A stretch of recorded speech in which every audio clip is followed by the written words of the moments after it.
Democracy depends on a free press. Please support our independent journalism at democracynow.org/give. President Trump Tuesday night once again emphasized the importance of securing the U.S. border, blaming President Biden's, quote, open border policies, accusing him of allowing migrants to, quote, overwhelm towns like Aurora, Colorado, and Springfield, Ohio. He went on to push for greater funding for border security to implement his campaign promise of mass deportations.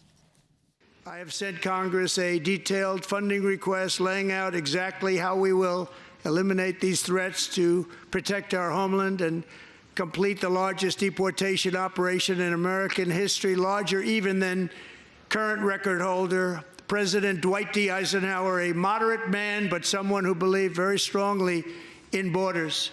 Highlighting his designation last month of Venezuelan and Salvadoran gangs, as well as Mexican drug cartels, as foreign terrorist organizations. Trump then described Mexico as being controlled by cartels.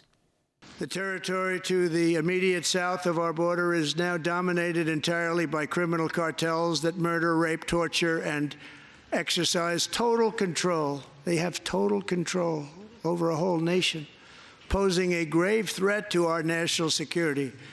The cartels are waging war in America, and it's time for America to wage war on the cartels, which we are doing. For more, we're joined now from Phoenix, Arizona, a border state with Mexico, by longtime immigration activist Erika Andiola. She was the press secretary for Latino outreach for the Bernie Sanders 2016 presidential campaign.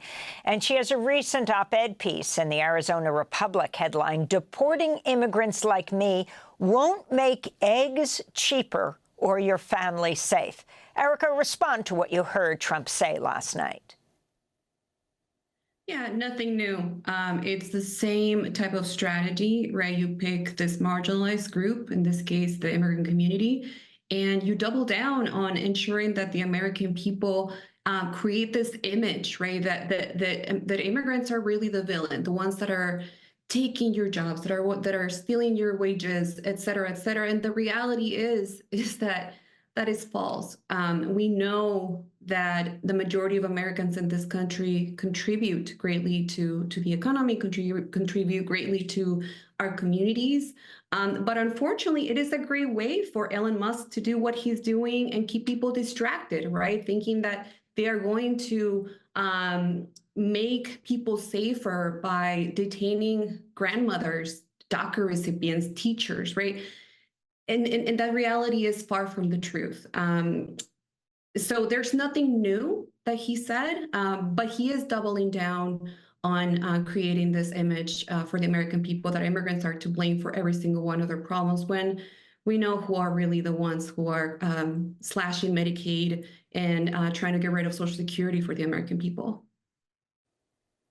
And Erika, could you talk about the latest month and a half of the mass deportation program that's been occurring? The number of arrests supposedly have leveled off, but the number and deportations are actually, according to the government's own stats, fewer right now than they were under the Biden administration. But there's a huge increase in the number of people in detention. Right. That's right. That's a plan, right? You have corporations that literally own these detention centers, who have lobbied for years, for decades, really, who have lobbied to ensure that we have more and more immigrants detained, so that they can continue to profit out of, our people. So I'm not surprised that there is more demand from the Trump administration to ICE to continue to detain people. But the fact is that our people are ending up in detention centers, detention camps. And the reality is that the actual number of people who are in these detention centers, people who are getting arrested and placing deportation proceedings, the majority of them don't even have any criminal record. And some who do are actually people who just returned to the country after being deported, maybe to see their families again, what you call a reentry, right? Which it's also labeled as a criminal conviction.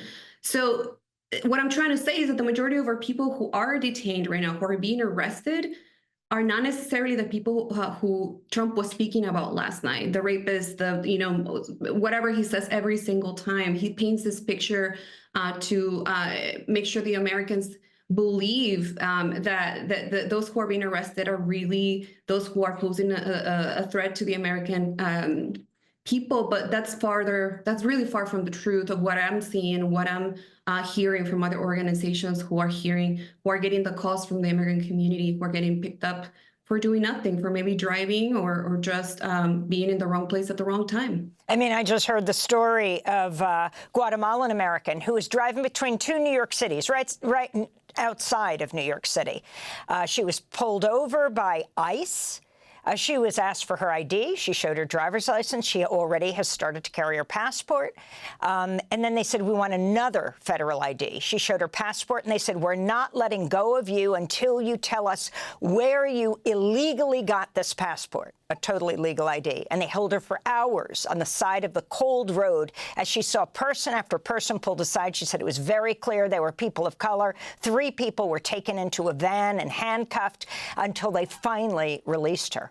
Erika Andiola, I want to thank you for being with us. Longtime immigration activist. We're going to link to that piece you wrote, Deporting Immigrants Like Me Won't Make Eggs Cheaper or Your Family Safe. Democracy Now! Is funded by viewers like you. Please give today at democracynow.org/give.